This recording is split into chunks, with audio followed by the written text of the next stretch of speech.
apoyo del PRI. Se movieron los números. El marketing político.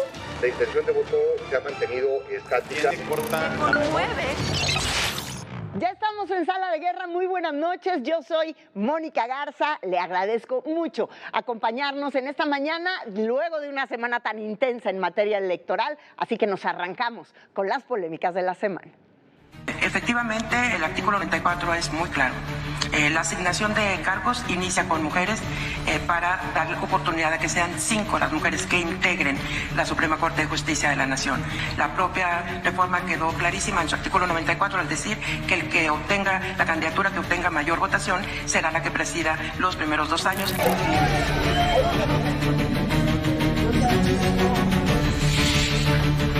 Les he dicho que soy un candidato indígena porque soy de origen indígena.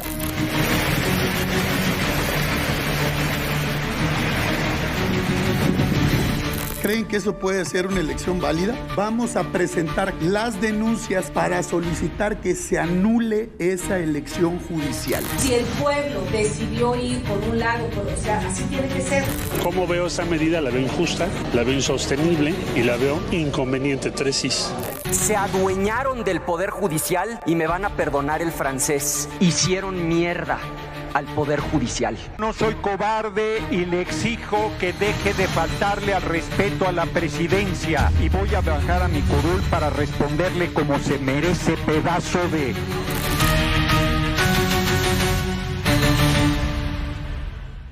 Sin duda, lo más polémico de la semana fue el sorpresivo triunfo del abogado de origen indígena, Hugo Aguilar, para presidir la Suprema Corte de Justicia de la Nación. El tropezón de la presidenta Sheinbaum sobre el artículo 94 de la Constitución, pues sobre una posible preferencia de género para asumir la presidencia del máximo tribunal, lo cual no existe, porque claramente dice la Constitución que esa función la ocupará solamente quien haya obtenido más votos, y ese fue Hugo Aguilar, quien estuvo aquí en Sala de Guerra hace un par de semanas. Vamos a recordar parte de lo que dijo.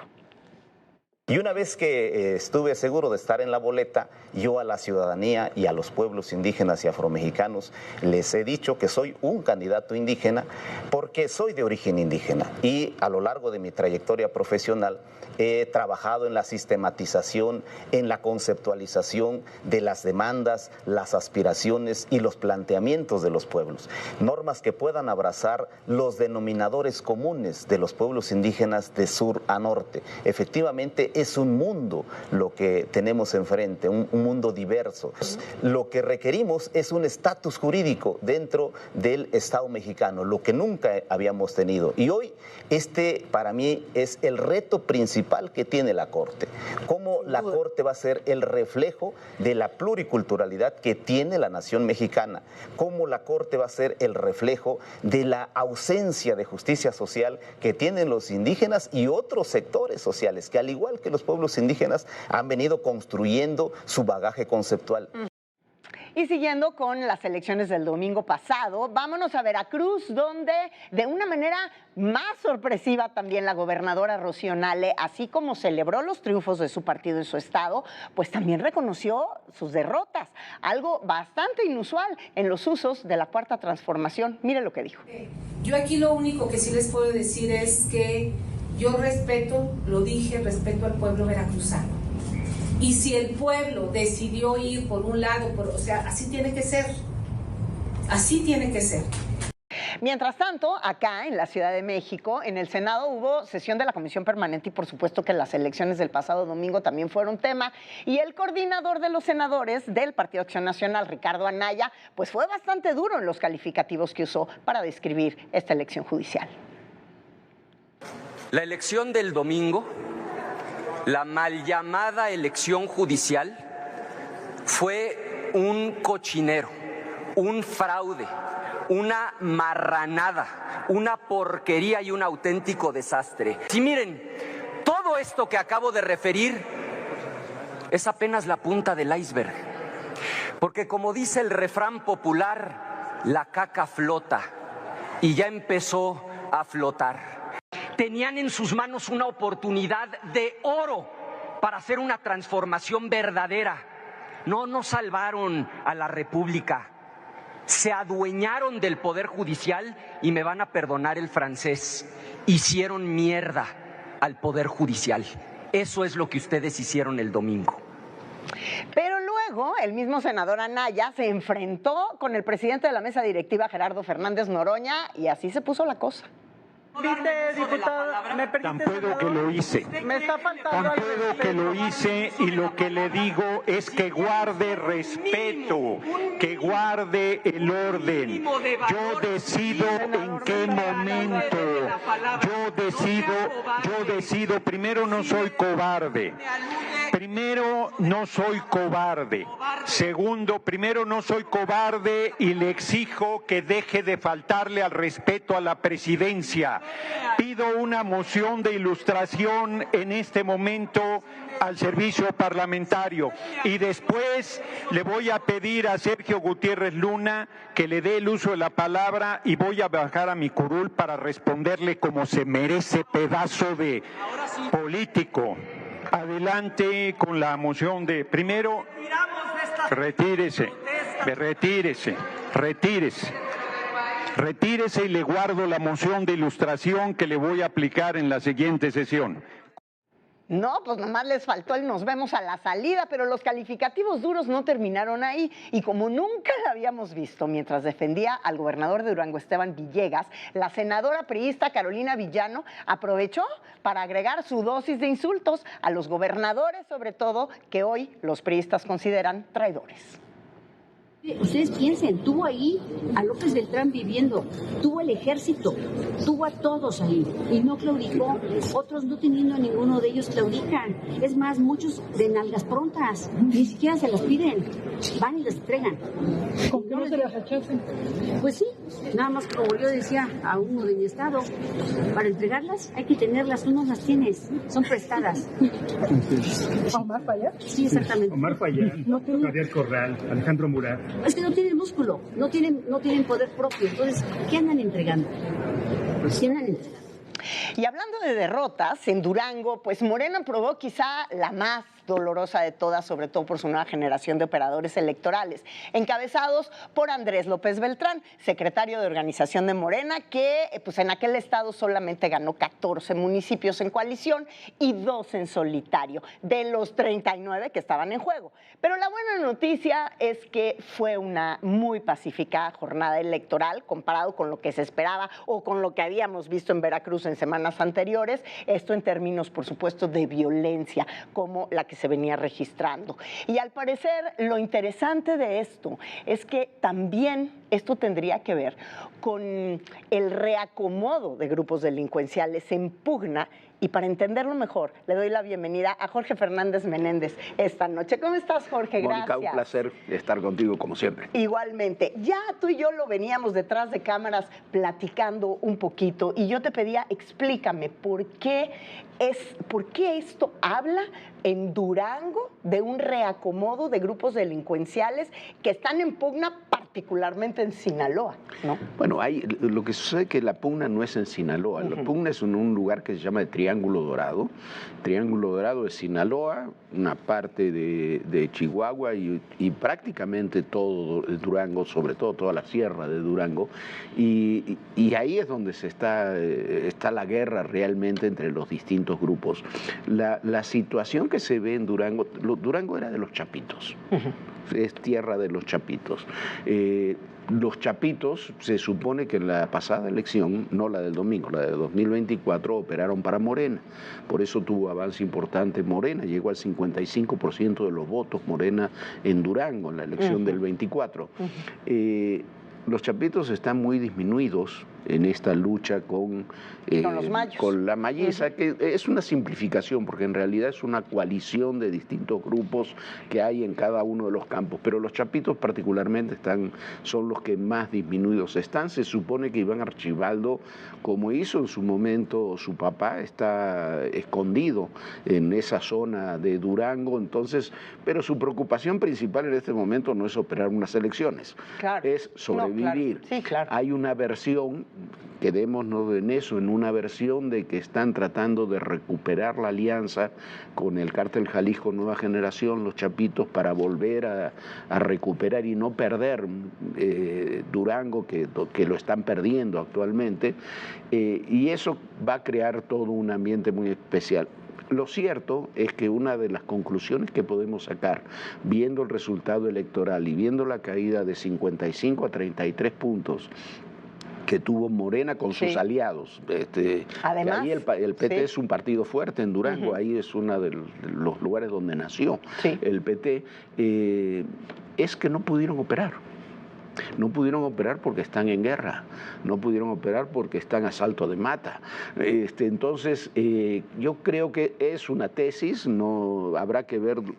Para ver esto después habrá que ver quiénes quedaron de jueces de distritos, lo local, para ver quién se quedó con eso, que es ahí donde opera realmente el crimen organizado. Pero si le queremos dar esta interpretación y salirnos un poco del tema estrictamente electoral, si queremos ver la relación narcotráfico-política, crimen organizado-política, creo que es una explicación muy viable de lo que sin duda. Lo que está además interesante es, como tú lo describes, es que conforme se debilita un partido y se debilita un grupo delincuencial, pues eso te lleva a una puerta de lógica pues de los entramados que puede haber entre dicho partido, como se especula tanto. ¿Cómo se especula? Y además, bueno, si no es una especulación, eso sabemos que en Sinaloa y en buena parte de esa zona del Triángulo Dorado operó el cártel de Sinaloa a favor de Morena. La elección del gobernador Rocha fue evidente, ¿no? Detuvieron a los operadores del PRI y el PAN en la noche anterior a la elección.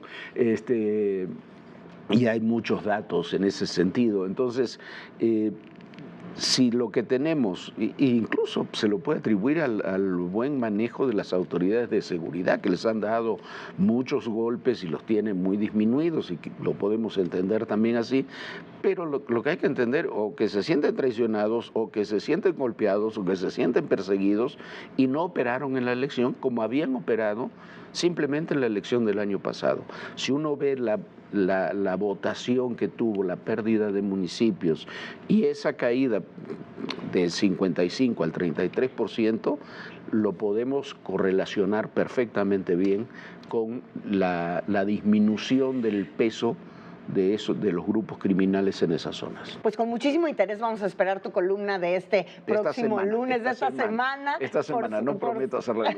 Por supuesto, y pues decirte que vamos a seguir platicando al respecto, porque de las elecciones internas inmensas que vamos a tener en el 2027, ya estamos comenzando a hablar, y creo que ese es un tema. Ese es uno de los temas. Y si vamos a Veracruz, también podemos tener señales de esos. Ahí por otras razones. Hay 7 grupos peleados entre ellos con distintas alianzas, y por eso se fracciona tanto el voto en Veracruz, donde también pierde voto Morena.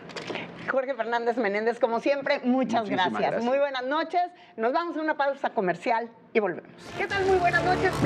Esto es Sala de Guerra. En marcha para soportar el apoyo del PRI. Se movieron los números. El marketing político. La intención de voto se ha mantenido estática. Aquí solo hay lugar. Nunca antes un sábado fue tan divertido. ¿Será normal siempre estar de buen humor? Descúbrelo. Llega a tiempo a la estación para subirte al tren del meme con Mara Durón y Hernán Hochstrasser. Sábado, 12 de la tarde, por ADN 40. ¿Por qué a veces te despiertas a las 3 de la mañana? Despertarse en la madrugada y tener problemas para volver a dormir es una situación molesta para muchas personas. Este trastorno en el sueño puede ocurrir entre las 3 y las 5 de la mañana y tiene una explicación científica. Según los expertos, tiene que ver con una baja de niveles de azúcar en sangre. El descenso de la glucosa provoca la liberación de hormonas del estrés, mayor cortisol y el aumento de la adrenalina. Estos tres factores alteran el sueño profundo y provocan que las personas interrumpan su descanso. Para no despertarse en la madrugada, reduzca el consumo de grasas saturadas, proteínas moderadas y pocos carbohidratos. Los ajustes alimenticios ayudarán a mejorar el descanso nocturno. Sin embargo, existen otros factores que pueden alterar el sueño, como lo son el estrés, la ansiedad y el consumo de ciertos medicamentos. Además, se sugiere evitar la exposición a pantallas, celulares y televisores antes de dormir. Y por supuesto, cualquier síntoma que tengas, consultar a un médico, ya que el sueño es fundamental para la salud. Para ADN 40, Fuerza Informativa Azteca. La información desde su punto de origen. Somos el enlace para que tu voz sea escuchada. Cubrimos cada punto del mapa para mostrarte tu ciudad en tiempo real. Con Viridiana Hernández. Lunes a viernes a las 6:30 de la mañana. Por ADN 40. Siempre conmigo. La industria de los videojuegos crece cada vez más en el mundo. Se trata de un sector económico que genera altos dividendos, así como múltiples modelos de negocios nuevos, lo que significa una oportunidad de desarrollo para profesionales de diversas áreas. Por ejemplo, el 20% de los empleos relacionados con la creación de videojuegos están ocupados para soportar el apoyo del sol. Se movieron los números. El marketing político. La intención de voto se ha mantenido estática. Gracias por continuar con nosotros. Y bueno, vámonos con Juan Pablo de Leo, porque ahora sí nos tienen los números. El último saque, Juanpa, ¿cómo estás? Moni, ¿cómo estás? Muy buenas noches. De las elecciones del domingo pasado. Sí, y a ver, me parece que toda esta semana ya vimos la revisión de los resultados, de los municipios, de los triunfos y demás. Esta semana el equipo de Pulse MX hizo un ejercicio muy interesante comparativo respecto a cuántas personas gobernaban los partidos políticos en Durango, en Veracruz, en la última elección y cuántas personas gobiernan a partir de estos resultados. Hay muchas discusiones con respecto a lo que sucedió, quién ganó, quién perdió, que si la operación de Morena falló, que si no tuvieron los votos suficientes, que si se hizo más pequeño el partido, que si ya no es la maquinaria electoral imparable con la que se tenía noción. Me parece que las gráficas que publicamos esta semana ahí en Pulse MX y que, repito, el equipo hizo un muy buen trabajo, denotan muy bien quiénes son los ganadores y perdedores en las elecciones locales y municipales en Veracruz y en Durango. Si te parece bien, vamos a ver la primera. A ver, el tema de Morena específicamente en Veracruz. En Veracruz, ¿cuántas personas gobernaban los morenistas en la elección del 2022? A ver. 3.722.000. Hay que recordar el valor electoral que tiene Veracruz, porque es el tercer estado con mayor cantidad de padrón electoral. Por eso es un estado también tan importante en ese sentido. ¿Morena gana o pierde en Veracruz? No te lo tengo que decir, aquí lo vemos. En el 2022 tenía un mayor tamaño, gobernaba 3.722.000 personas, ahora gobierna 3.081.000 personas. No, y tan definitivo que lo decíamos aquí, Rocío Nale fue la primera que salió a decir las cosas, la gente eligió como quiso elegir, no hay para dónde hacerse. Y a ver, y nos podríamos ir con la discusión, es que son tantos municipios, es que tenemos más la narrativa. Aquí no es narrativa, es que es cuestión de tamaño de padrón electoral, a cuántas personas gobernabas y a cuántas personas gobiernas. Morena pierde alrededor de 700.000 gobernados únicamente en Veracruz. Entonces, las conclusiones en ese sentido pueden ser, oye, ¿importan los municipios, importan las personas? Ese es el tamaño de los partidos políticos. El PAN en el 2022 gobernaba 823.000 personas, ahora en el 2025 585.000 personas son las que gobierna en Veracruz actualmente el PAN. Ahí podríamos discutir qué sucede con los Yunes, con la operación de los Yunes, qué sucedió ahí también con unos personajes. Pues es que al final fue ese voto el que ellos consideran el voto de la traición de los Yunes, pues sí fue un voto donde fue para una operación política que es la que se venía venir en principio en esta elección de los dos estados, chiquitita, pero de cara a la del 2027. De cara al 2027 y con una familia y con unos personajes que, más allá de la opinión que tengamos de ellos, saben operar también en Veracruz. En ese sentido, me parece que eso se ve reflejado. Es capital político, exactamente. El PRI se hace más pequeño. En el 2022 gobernaban 588.000 personas en Veracruz. Ahora, con estos resultados y con los municipios ganados, 457.085 personas. Hay que recordar, Moni, que en Veracruz no se lleva a cabo la alianza opositora entre el PRI y el PAN, compiten por separado y por su propio carril cada uno de los propios partidos políticos, y en ese sentido me parece que también el costo que estamos viendo de disminución de tamaño de estos dos partidos políticos. Ese fue un error de la dirigencia del Partido Acción Nacional, indudablemente, que desde el que además fue como promesa de su campaña para el liderazgo del Partido Acción Nacional de Jorge Romero, decir, no vamos a volver a hacer una alianza, pues sácatelas. Pero en Durango sí tuvieron alianza y vamos a estar viendo en Durango ahorita en unos momentos más. Y ahorita vamos a revisar Durango. Esto es Veracruz. La gran sorpresa, y también lo vamos a estar viendo en Durango, es Movimiento Ciudadano. Me parece que el crecimiento de estructura local, territorial de Movimiento Ciudadano con estos resultados es muy notable. Se colocan incluso como la segunda fuerza opositora en estos estados, en Veracruz y en Durango, y eso me parece a mí que es la gran sorpresa. De 2.228.000. Crecieron 6 veces su potencia electoral. En una sola elección. Su potencia operadora. ¿Vale? Y las críticas a Movimiento Ciudadano a lo largo de los años había sido que no tenían esta capacidad de crecimiento más allá de Nuevo León y de Jalisco, y me parece que esto en los estados, tanto en Veracruz como en Durango, demuestran algún tipo de trabajo que los posiciona de una manera diferente y los pone en una conversación nacional también distinta a la que estaban, por lo menos en esos dos estados. Vamos a ver si para el 27 es una realidad lo que estamos viendo o solamente son casos aislados en ese sentido, de 228.000 a más de 1 millón de personas. El PT crece de manera pequeña, 122.000 a 421.000, que también el PT decide ir por su parte en la mayoría de los, pues de los municipios. Pequeña, como quiera, es tres veces lo que traía. Y ahí estamos viendo de dónde pierde la fuerza tanto Morena como el PAN, como el PRI. Se están yendo estos partidos políticos y ahí están los resultados que tenemos nosotros en Veracruz. Si te parece bien, Moni, vamos a ver lo que sucedió en Durango. Bueno, Partido Verde también de 357.000 a 519.000 gobernados en Veracruz en este año. Vámonos rápidamente a Durango. En Durango, ¿qué es lo que sucede? Del 2022 al 2025, Morena acrecenta su presencia en ese estado de 215.000 a 460.000. Es el argumento que están utilizando en este momento justamente para que no, pues para no darle mayor peso al tema de la derrota. Tal cual. Y el tema de la capital es muy importante porque la capital también en cuestiones narrativas y donde le están poniendo el peso a los triunfos y a las derrotas, pues es precisamente uno de los casos para Morena que sí vemos amplía su capacidad de gobernanza en ese estado de Durango,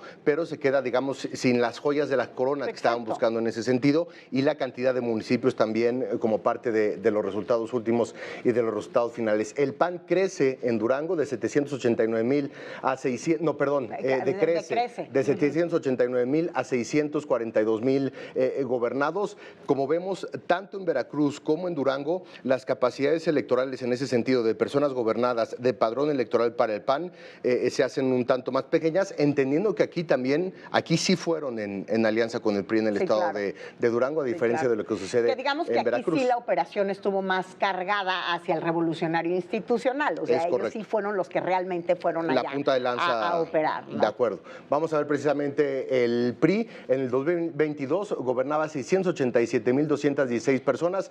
En este 2025, con los resultados, 281.730. Lo que bien estás diciendo, creo que la estrategia del PRI, la operación del PRI en aquel estado estuvo centrado en poder ganar las ciudades importantes y sobre todo la capital, entendiendo el impacto mediático que también iba a tener un triunfo como eso y lo que eso podía implicar para Morena, el no darles la capital del estado de Durango y centradas ahí las esperanzas. Y la operación vemos que quizá tuvo un costo en la cantidad de personas que gobiernan ahora en el 2025, pero por otra parte la narrativa les está ayudando con respecto a no pudieron ganar la capital y frenamos a Morena. El caso del Movimiento Ciudadano, otra vez el crecimiento es increíble. 2022, 1.633 personas, para el 2025, 28.232 personas. El crecimiento es equiparable a lo que sucede en Veracruz y por eso llama tanto la atención lo que hace Movimiento Ciudadano y que se posiciona como una fuerza y como una oposición mucho más real en estos dos estados. A nivel nacional todavía no sucede, pero por lo menos en estos dos estados, en esta elección del 2025, demostraron algo diferente con buenos candidatos y con campañas distintas como los han caracterizado. Aunque en el mundo de las percepciones opciones, pues tampoco es que, y menos después del 2024, es que se perciba a Movimiento Ciudadano, ellos mismos lo han dicho, como una oposición propiamente. Ellos dicen, somos una alternativa, no utilizan la palabra oposición. Entonces, quizá eso también es el jale de que digan, bueno, a lo mejor a mí, en Durango, duranguense, Morena, me decepcionó un poco, no quiero con el PAN, no quiero con el PRI, pero pues sí, ahí está Movimiento Ciudadano, que a lo mejor no me despega de Morena, pero no estoy en esa canasta. La segunda alternativa en ese sentido. Sí, sí, de acuerdo. PT crece de 6.917 a 10.571 y así están los resultados que tenemos tanto en Durango, en Veracruz. Como verás, un ejercicio muy interesante el que se hizo esta semana ahí en Pulse MX. No, súper interesante de cara al 2027, que ya empezó y que ahorita lo vamos a debatir más adelante con 3 legisladores muy importantes, cada uno de distintos partidos de oposición. Bueno, 2 de oposición y una alternativa.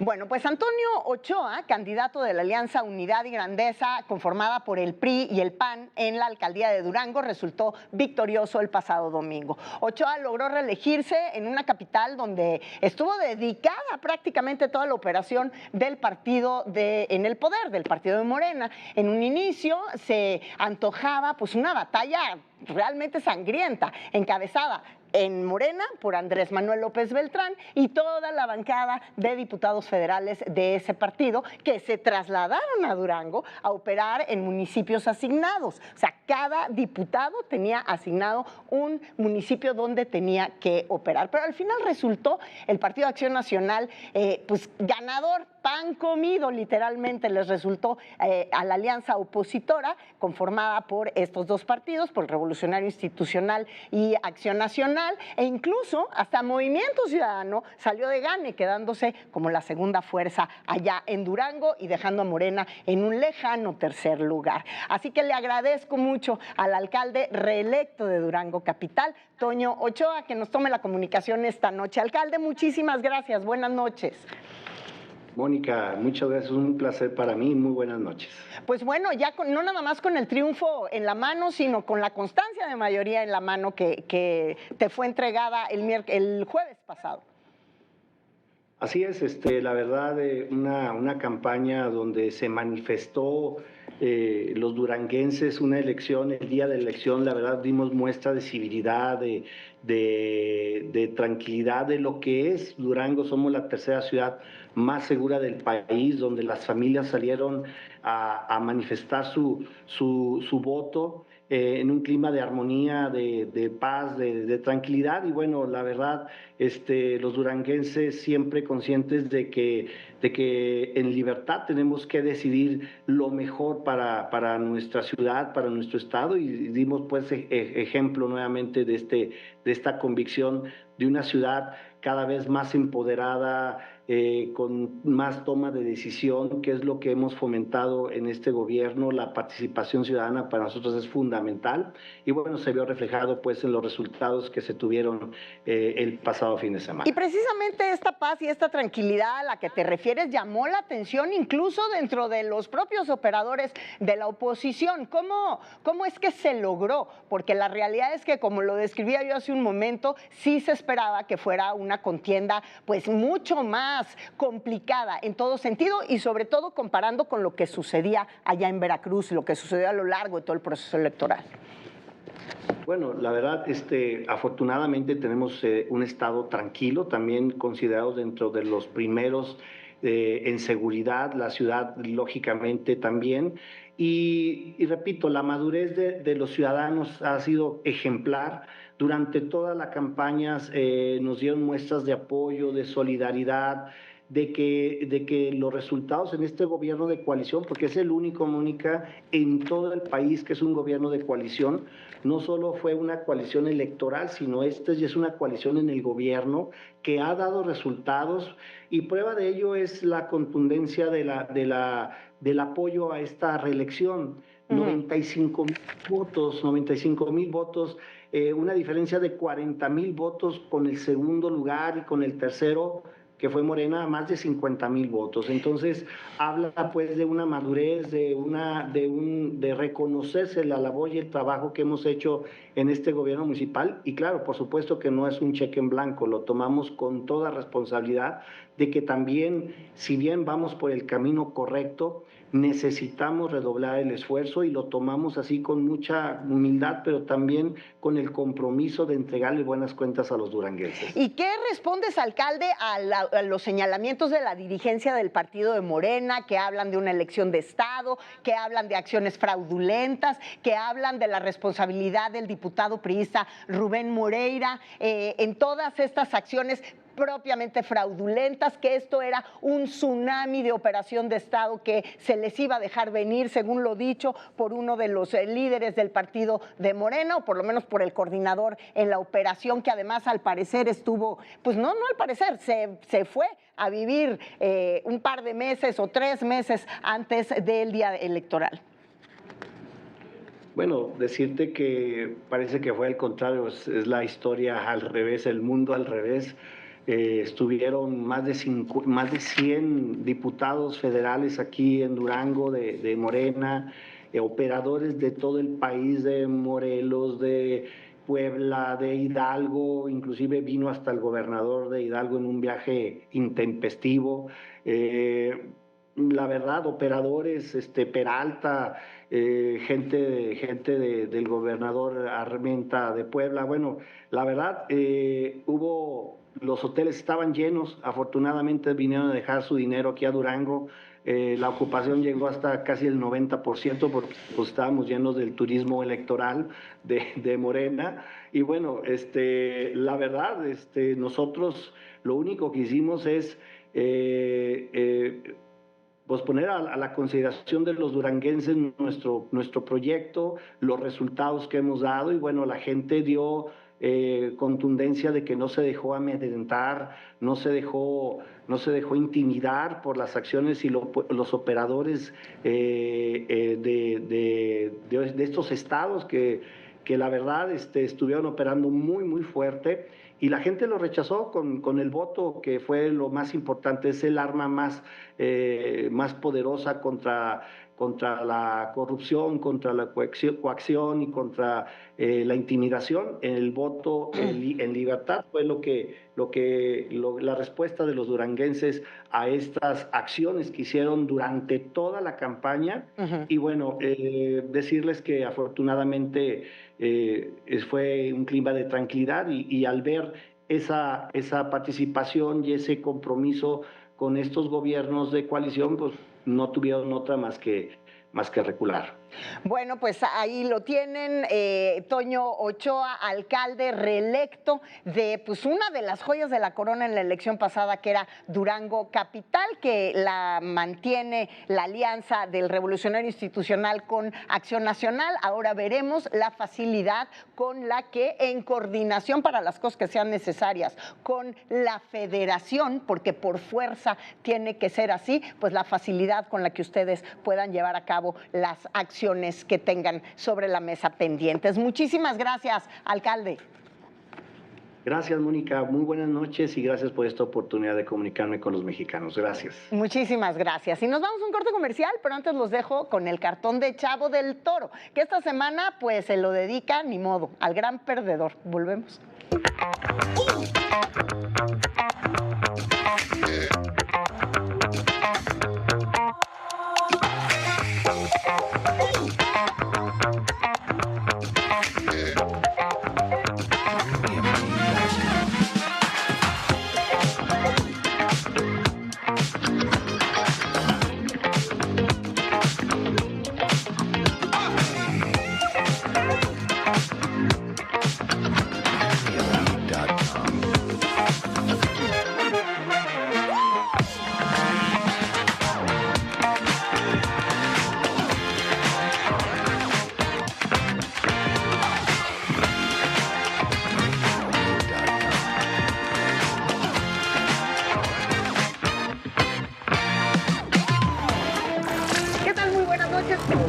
Esto es Sala de Guerra. En marcha para soportar el apoyo del sol. Se movieron los número 6. El marketing político. La intención de voto se ha mantenido estática. Llegaste a las ligas mayores. Nunca antes un sábado fue tan divertido. ¿Será normal siempre estar de buen humor? Descúbrelo. Llega a tiempo a la estación para subirte al tren del meme. Con Mara Durón y Hernán Hochstrasser. Sábado, 12 de la tarde. Por ADN 40. ¿Por qué a veces te despiertas a las 3 de la mañana? Despertarse en la madrugada y tener problemas para volver a dormir es una situación molesta para muchas personas. Este trastorno en el sueño puede ocurrir entre las 3 y las 5 de la mañana y tiene una explicación científica. Según los expertos, tiene que ver con una baja de niveles de azúcar en sangre. El descenso de la glucosa provoca la liberación de hormonas del estrés, mayor cortisol y el aumento de la adrenalina. Estos tres factores alteran el sueño profundo y provocan que las personas interrumpan su descanso. Para no despertarse en la madrugada, reduzca el consumo de grasas saturadas, proteínas moderadas y pocos carbohidratos. Los ajustes alimenticios ayudarán a mejorar el descanso nocturno. Sin embargo, existen otros factores que pueden alterar el sueño, como lo son el estrés, la ansiedad y el consumo de ciertos medicamentos. Además, se sugiere evitar la exposición a pantallas, celulares y televisores antes de dormir. Y por supuesto, cualquier síntoma que tengas, consultar a un médico, ya que el sueño es fundamental para la salud. Para ADN 40, Fuerza Informativa Azteca. La información desde su punto de origen. Somos el enlace para que tu voz sea escuchada. Cubrimos cada punto del mapa para mostrarte tu ciudad en tiempo real. Con Viridiana Hernández. Lunes a viernes a las 6:30 de la mañana. Por ADN 40. Siempre conmigo. La industria de los videojuegos crece cada vez más en el mundo. Se trata de un sector económico que genera altos dividendos, así como múltiples modelos de negocios nuevos, lo que significa una oportunidad de desarrollo para profesionales de diversas áreas. Por ejemplo, el 20% de los empleos relacionados con la creación de videojuegos están ocupados por programadores, también conocidos como desarrolladores. Los artistas 3D y 2D suponen el 17% del total de puestos de trabajo relacionados con los videojuegos.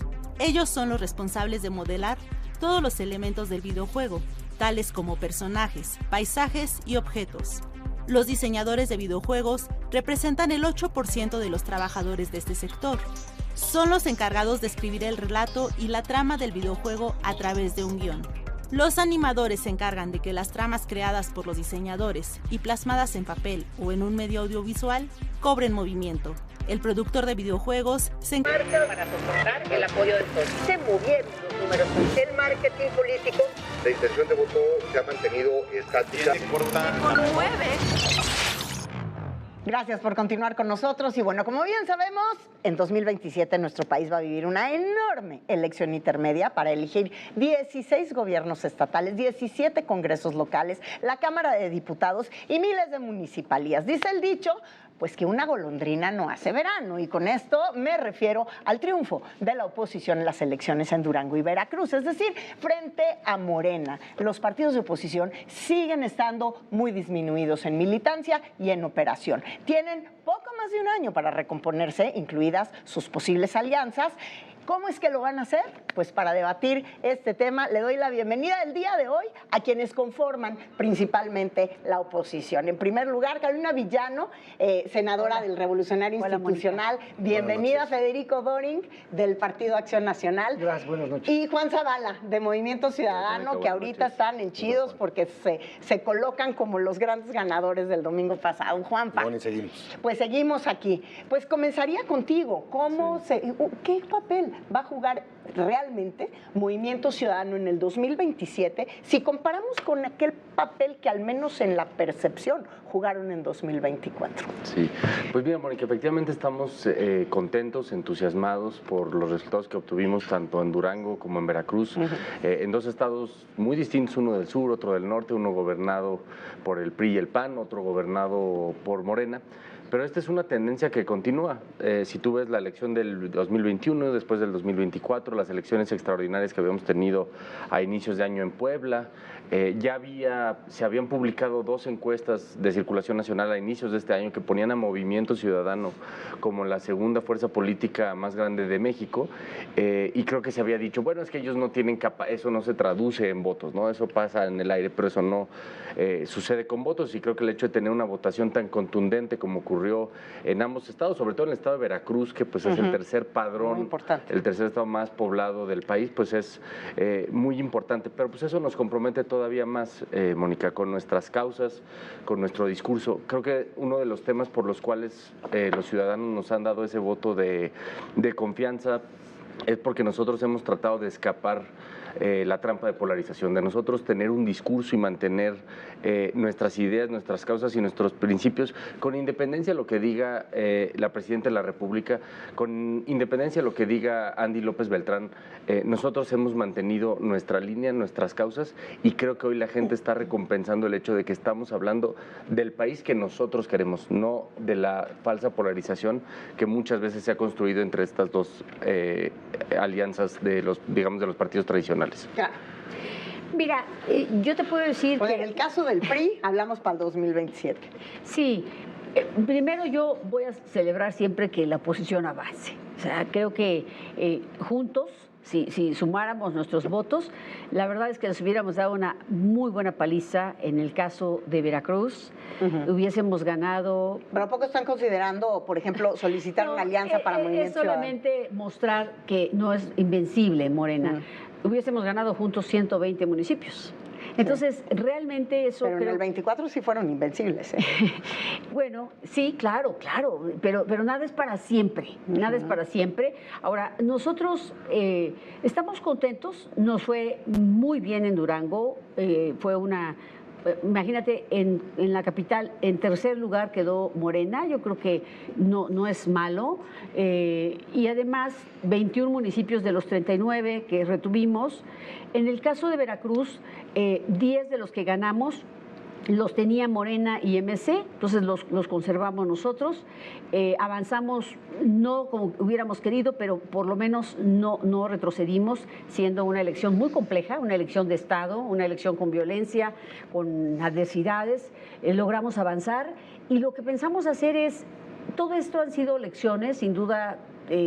También perder te hace mejorar, te hace revisar, te hace ser más autocrítico, y estamos listos para competir hacia adelante. Debo aclarar que en Veracruz competimos solos. El PRI fue por su lado, el PAN fue por su lado, y esto que conseguimos solos es muy loable, porque retuvimos lo que teníamos y conquistamos otros. Fíjense qué interesante. Tú dices, Caro, perder te hace autocrítico.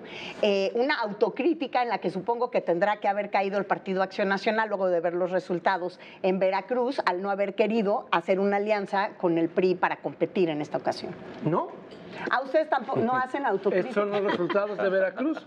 Nosotros subimos nuestro porcentaje de votación. Nosotros lo que teníamos era una crisis. Nos teníamos que hacer del tumor de los yunes. Esa metástasis ya se la regalamos a Morena.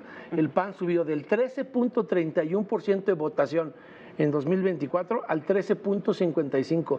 Pasó de 12 a 34 alcaldías. Por supuesto que perdimos el puerto por estos traidores malnacidos, sí, pero íbamos en crisis. Por eso el PAN en esa definición le dio 100 candidaturas a externos, a no militantes del PAN, porque el PAN sabía que tenía, en esa lógica que bien señala Carolina, que reconstruirse después de los Judas de la traición a la Suprema Corte. Entonces, a pesar de eso, crecimos en porcentaje de votación, crecimos en una alcaldía, perdimos el puerto, y si te me dijeras en población gobernada, pues sí, perdimos.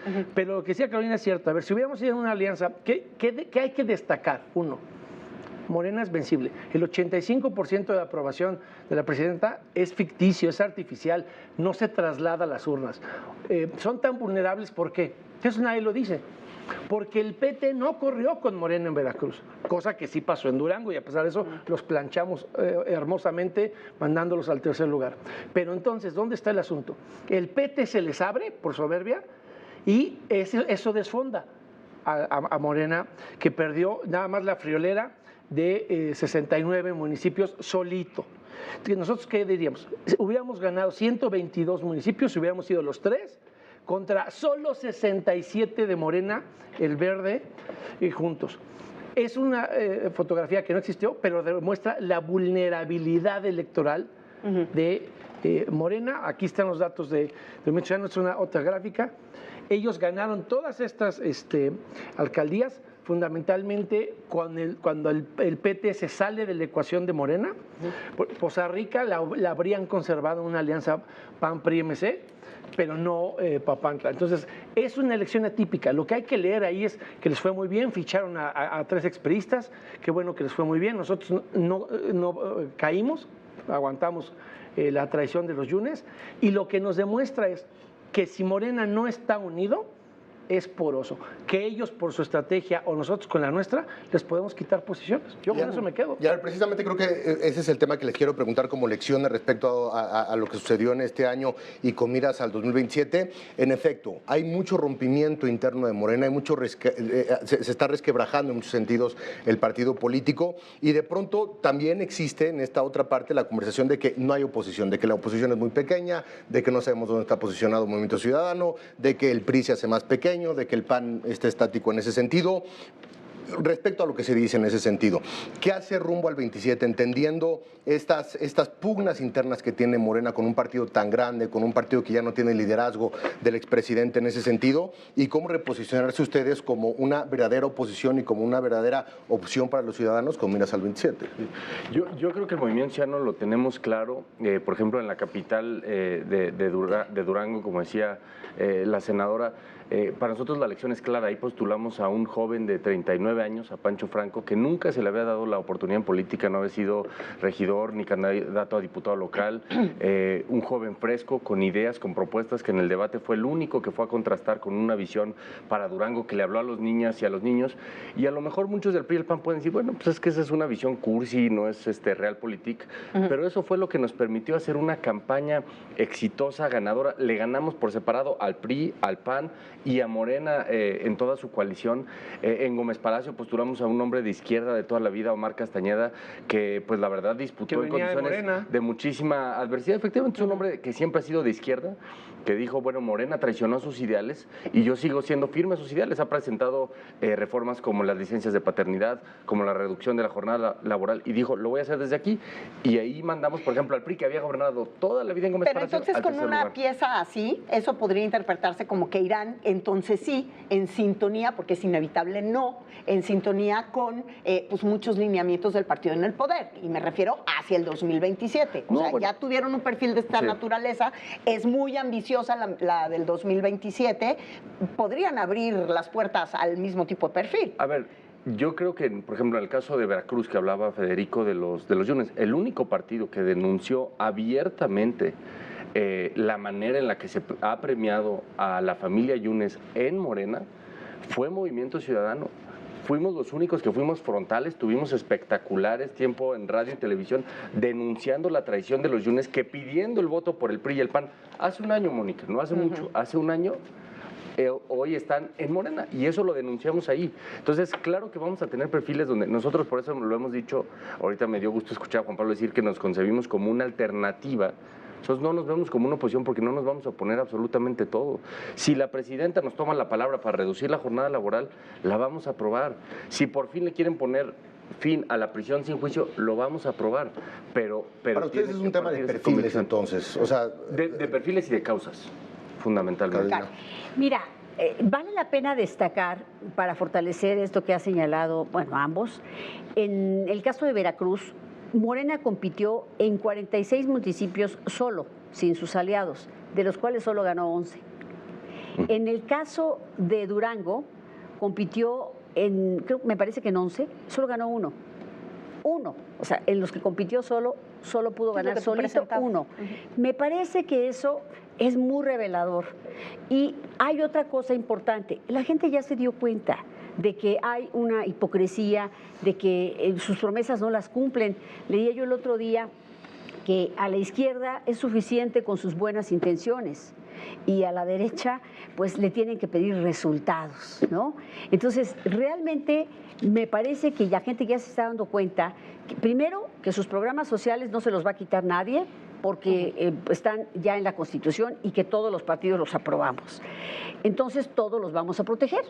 Ya se dio cuenta de eso. Y segundo, también ya se dio cuenta que no les bajaron la gasolina a 10 pesos, ya se dio cuenta que no hay medicamentos, no hay medicinas, que las carreteras están en terribles condiciones, igual el nivel educativo de los niños y su infraestructura está terriblemente mal, que estamos perdiendo muchos empleos, que hay una inflación terrible. O sea, ya se dio cuenta, porque la realidad está ahí imponiéndose más allá de una narrativa oficialista.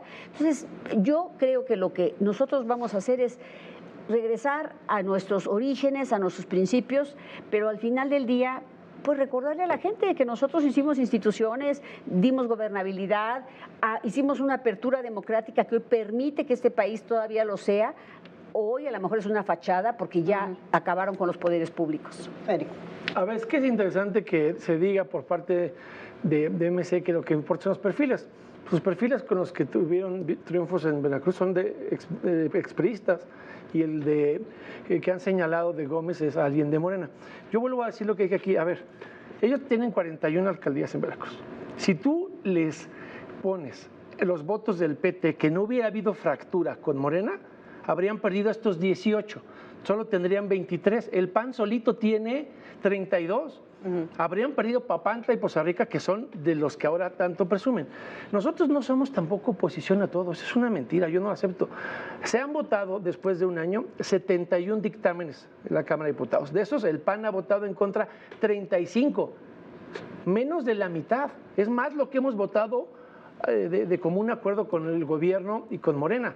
Nada más que de esos que hemos votado en contra, que han sido los tóxicos del Plan C y otra, MC ha votado solo 27. Hay 8 que han votado con el gobierno. Voy a poner 3 ejemplos. La ley del Infonavit, para atracarle y robarle sus ahorros a los trabajadores. Votaron en contra de lo que decía muy bien Carolina. Cuando pedimos bajar la gasolina a 20 pesos en la ley de ingresos, votaron en contra las reservas y votaron a favor de la ley de ingresos. Nosotros votamos en contra de la ley de ingresos. Y entonces, si le sumas al atraco al Infonavit que avalaron, la ley de ingresos para no bajar la gasolina y el otro impuesto a las plataformas digitales cuando se discutió la ley federal del trabajo, también la votaron a favor y nosotros la votamos en contra.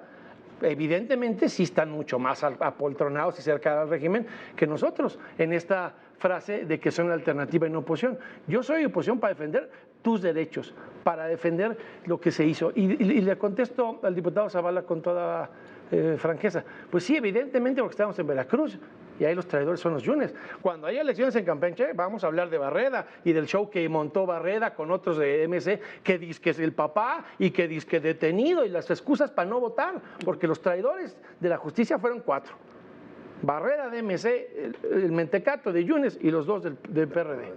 Aquí yo veo claramente algo, y Carolina pone sobre la mesa el hecho de que existiera la posibilidad de que fueran los 3 juntos, o a lo mejor lo dijiste en sentido figurado. Pero aquí podría darse también una guerra entre la propia oposición o los que no ven a Movimiento Ciudadano realmente como una oposición. Pero mi pregunta sería, y ya nos queda una última ronda, para Movimiento Ciudadano, ¿estarían ustedes dispuestos a ir en alianza con el PRI, con el PAN? Mónica, nuestro coordinador nacional, Jorge Álvarez Maínez, ha dicho en distintas ocasiones que no va a cerrar así de tajo la puerta. Ha dicho incluso que con el dirigente nacional del PAN hay una cercanía, no lo hay con el dirigente nacional. Jorge se expresa nacional de tu Jorge como su amigo. Nacional del PRI. Pero nosotros también creemos que tenemos un mandato de los votantes por Movimiento Ciudadano, por la gente que votó en el 2021, en el 2024, que hoy lo está haciendo en Durango y Veracruz, que están votando por algo distinto. Yo no sé si el PAN se quiera concebir o no como oposición a todo, ellos sabrán en el discurso. Nosotros tenemos un mandato por parte de la gente que ha confiado en nosotros de seguir siendo una alternativa, que dice: yo no estoy conforme con el gobierno actual de Morena, pero tampoco quiero lo que había antes. Yo quiero una alternativa que signifique futuro, que signifique causas, y creo que hoy eso es lo que está representando el Movimiento Ciudadano.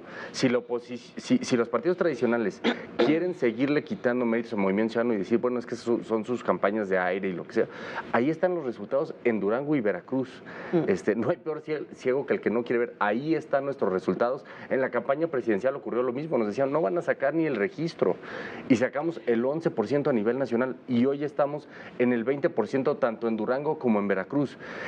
Y por último, respondiéndole a Federico, con estas aseveraciones que hace, nosotros, por ejemplo, nunca de la candidata en el puerto de Veracruz, Indira, ella fue la jefa de oficina de Miguel Ángel Yunes cuando era gobernador del estado.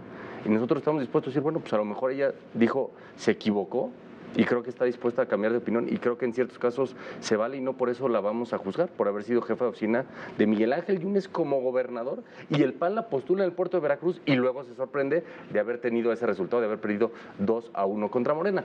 Y por último, respecto de las gráficas que presenta, yo creo que son un poco tramposas, porque si ese hubiera sido el caso del PAN en la capital de Durango, que no hubiera ido el PAN y el PRI ligados, hoy Movimiento Ciudadano no solamente sería la primera fuerza en la capital de Durango, sino que también la estaríamos gobernando. Claro.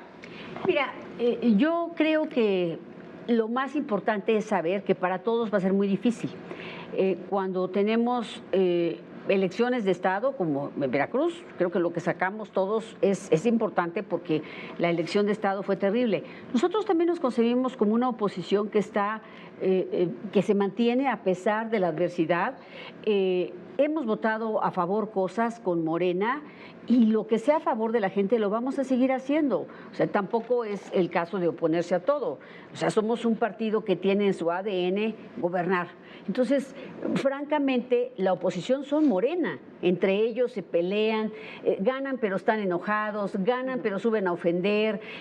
Digo, porque la elección reciente del Poder Judicial salió como ellos querían. Sin embargo, suben y ofenden, agreden, están enojados. No saben ser gobierno, no, es más, les gusta la campaña, les gusta la narrativa de polarización, que nosotros pensamos que quien llega a ser titular del Ejecutivo tiene que convocar a la unidad a todos y gobernar para todos. Sin embargo, aquí no sucede así. Seremos una oposición responsable y valiente. Federico. A ver, por tercera ocasión, a ver si ahora sí se entiende. Si el PT no hubiera desfondado a Morena, ellos no habrían ganado estos 18 ayuntamientos. Y no se sostiene el dicho de mi amigo Zavala para Durango. ¿Por qué? Con los que saben de campañas entienden que en Durango se repartieron los votos, el coeficiente de votos con base en el convenio. No son los votos emitidos a un partido en específico. Se votó por una candidatura común y al PAN en el convenio solo le tocan el 25%. Por eso, los que sí saben de números y los que no están aquí pataleando desesperados, pues saben que el PAN no podía aspirar a más del 25% de los votos porque a cambio de la capital eso nos tocó. Y nosotros, porque había otros partidos, aparte no era nada más el PAN y el PRI. El PES, el Partido de los Cristianos, el que perdió el registro nacional, también es una realidad en Durango. Hay que saber de qué se habla aquí en la mesa. Mira, nosotros estamos muy contentos porque nos fue muy bien y nosotros no somos comparsa del gobierno. A ver, déjame ponerte un dato adicional. Nos quedan unos segundos. 15 segundos. ¿Qué gobernador que no es de Morena le dio más votos a Lenia y a Yasmín y no votó al ministro Aguilar? Samuel, el que trae los problemas de los 1,300 millones de pesos de las hectáreas de San Pedro y de los 200 millones de pesos del rancho. Aquí está, esta gráfica de Javier Aparicio del CIDE. El gobernador que más votó a Lenia y a Yasmín y menos votó a Aguilar es esta de acá, por encima de Clara Brugada. Así de entregado está Samuel al régimen. Entonces, sí, para nosotros sí es un orgullo ser oposición y no tener gobernadores, como bien dijo Carolina, como Esteban y otros, entregados, ¿no? Yendo a buscar impunidad en la justicia con el régimen. A ver, 10 segundos, Juan, más rápido. Bueno, digo, no es falso que fuera el 25% en el convenio de coalición, no estaba establecido así, si quieres lo estudiamos con mucha claridad, pero lo hubieran perdido, pero con mucho gusto, ojalá podamos hacer una mesa de los gobernadores del PRI y del PAN para entrar de verdad a ver quién es. Y venimos con Jalisco y la próxima semana se los propongo, nos vemos aquí el domingo. Para hablar de los gobernadores del nos vemos aquí el domingo entonces para discutir. 10 segundos no me acabo a los gobernadores del MC. Perfecto, pues ya estamos. Muchísimas gracias a los tres por haber estado. Gracias, Juanpa, y muchísimas gracias a ustedes, como cada domingo, por acompañarnos. Yo soy Mónica Garza. Nos vemos la próxima semana. Tengan un gran inicio de semana. Muy buenas noches.